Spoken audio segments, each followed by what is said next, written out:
Hello everyone and welcome to Darbs R Us. For today's video, I have a little guide to leveling up in Call of Duty Vanguard. This method will level up both your account and weapons, which I have found to be very helpful considering how competitive the multiplayer in Vanguard has proven to be. Without further ado, let's get to the leveling.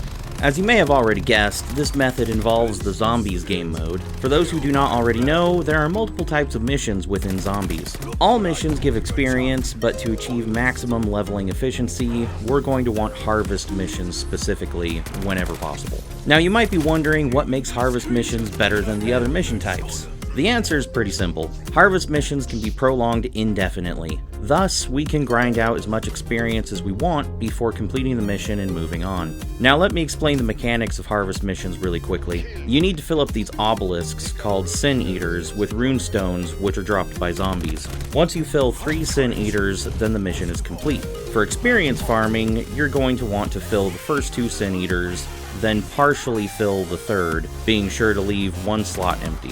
From there, kill zombies for as long as you like, then place the final runestone in the Sin Eater when you're ready to leave. For optimal experience gain, wait until you get a double points power up, then complete the mission near the end of the double points timer. This will double the experience gain from completing the mission. In my opinion, Harvest missions are the best for leveling, but if you want a break from those, then Transmit missions are also a good method. The only downfall of Transmit missions is that you have less control over when the mission ends. In Transmit missions, you follow around a yellow orb, and once its progress bar fills up, the mission instantly ends. For farming purposes, you'll want to escort the orb until it's near the end location and then back away from the orb and continue killing zombies until you're ready to leave or out of ammo. The difficulty with this method is that you need to avoid getting close to the orb once you're near the end, or you may accidentally end the mission too soon. Moving on, I have some tips for you to make these methods more fun and effective. Use weapons that are fairly quick to reload or pack a punch. SMGs and assault rifles are generally the best, but shotguns are excellent too because you can interrupt the reload if you need to shoot a zombie. You can still use this method for leveling up slower weapons, but you should ideally have a friend or two with you to watch your back during reloads. This brings me to tip number 2.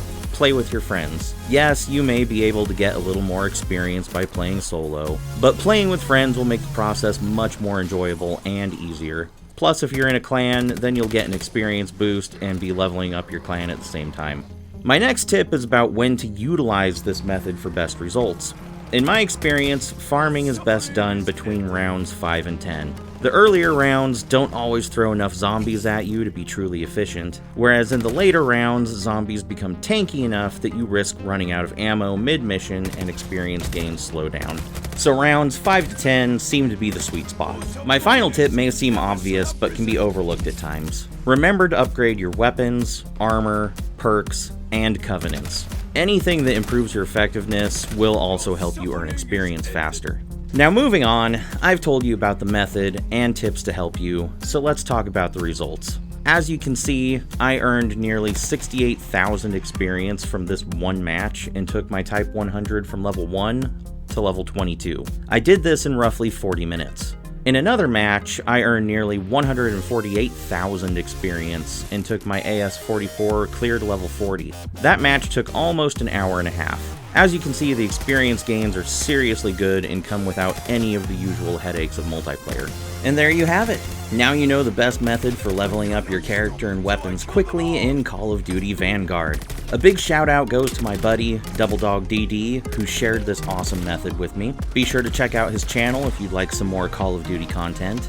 And thank you all so much for watching. If you enjoyed this video, then please consider subscribing to the channel and click the bell icon so you don't miss out on any new videos. It helps me out and I greatly appreciate it. Thank you once again and have a great day.